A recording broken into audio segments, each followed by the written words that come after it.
À Bois-Châtel, maintenant, les travaux d'agrandissement et de mise aux normes de l'usine de production d'eau potable sont commencés depuis le début du mois d'octobre. À ce sujet, on écoute les commentaires du maire de Bois-Châtel, Yves Germain, qui nous explique le pourquoi de ces travaux.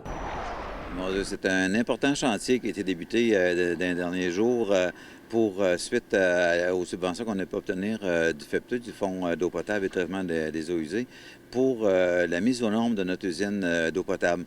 Donc, ce que vous voyez là à l'arrière de nous, c'est effectivement l'usine elle-même et le chantier qui est en cours. Dans un premier temps, pour doubler notre réservoir que l'on a souterrain à proximité de l'usine.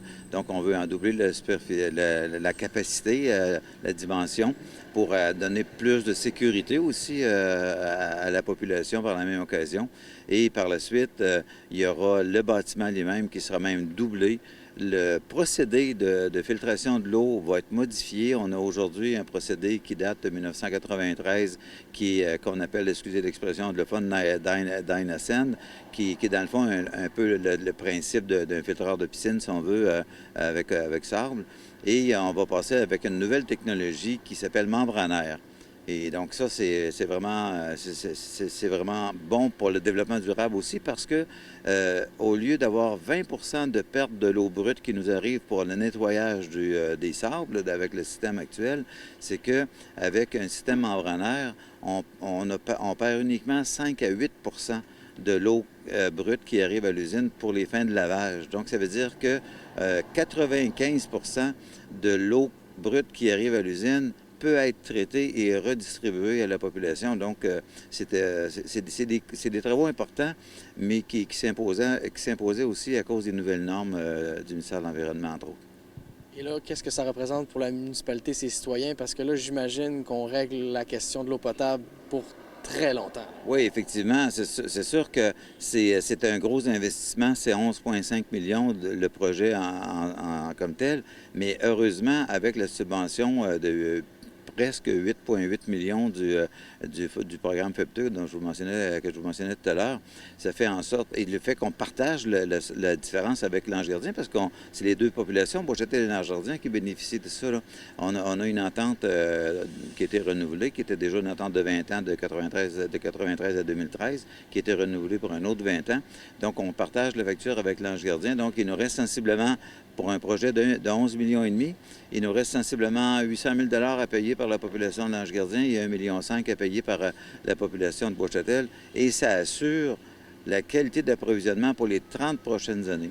Ce que j'aimerais vous dire aussi, c'est que pour les 30 prochaines années, il va rester uniquement l'entretien et les produits à fournir pour tout ça parce que on a refait en 2013 la conduite qui amène l'eau de la rivière Ferrée jusqu'ici à l'usine.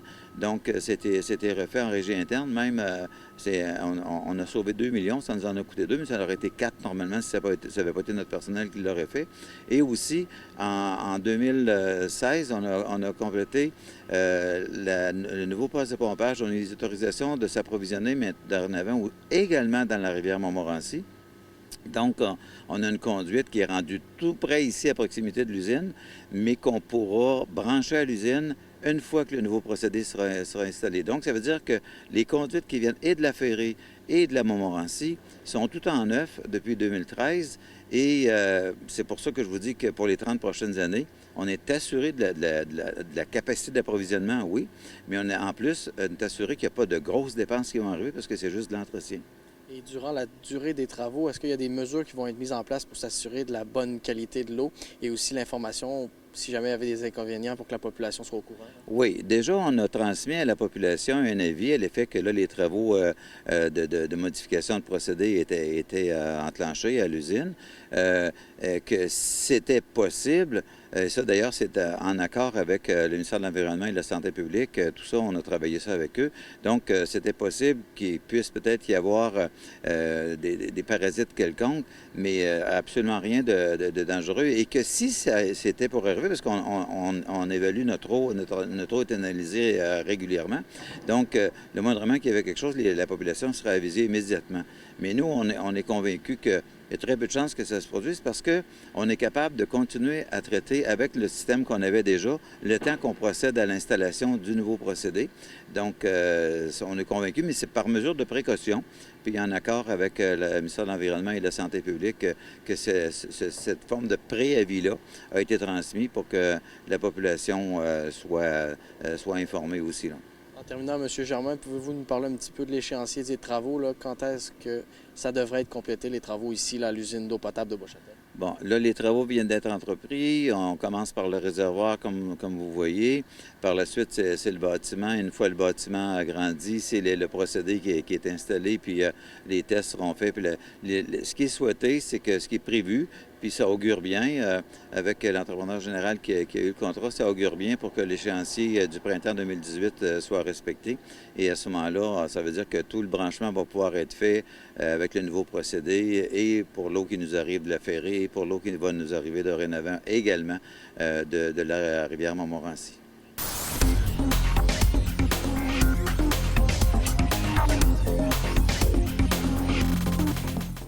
D'ailleurs, j'ai profité de mon entretien avec le maire de Bois-Châtel, Yves Germain, pour lui parler du chantier de la côte de l'Église. Voici donc pour vous les plus récentes mises à jour concernant ces importants travaux qui tirent bientôt à leur fin. Vous aussi, vous en recevez. Moi aussi, j'en ai beaucoup, effectivement, de questions. Parce qu'on avait prévu l'ouverture, on souhaitait l'ouverture de la côte de l'Église, la rendre accessible aux automobilistes à fin octobre. Mais ce sera plutôt, malheureusement, à cause de certains petits pépins qui se sont produits durant les travaux, certains retards. Heureusement que la température de l'automne a quand même été favorable, mais il n'empêche qu'il y aura un mois de retard, si on veut, par rapport à l'échéancier qu'on souhaitait initialement. Donc, ce qui est prévu à ce moment-ci, c'est que la côte de l'Église va devenir accessible aux automobilistes, piétons et cyclistes, évidemment, à compter des derniers jours de novembre, maximum premier jour de décembre.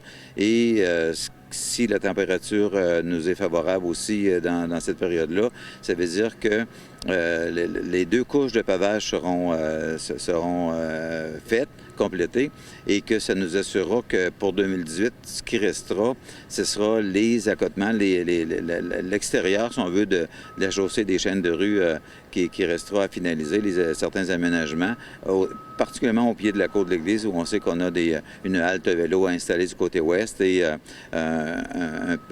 espèce de parc d'aménagement du côté est avec un tableau afficheur comme on a à l'entrée au pont à l'avenue Royale. Donc ça sera complété au printemps 2018, mais c'est que la côte sera réouverte et accessible à la population d'un premier jour de décembre maximum, élargie de 2 mètres, comme on le disait, avec un corridor ligné d'1 mètre de chaque côté de la côte pour les fins des cyclistes et des piétons qui pourront à ce moment-là l'emprunter de façon beaucoup plus sécuritaire que ce qui était possible jusqu'à maintenant.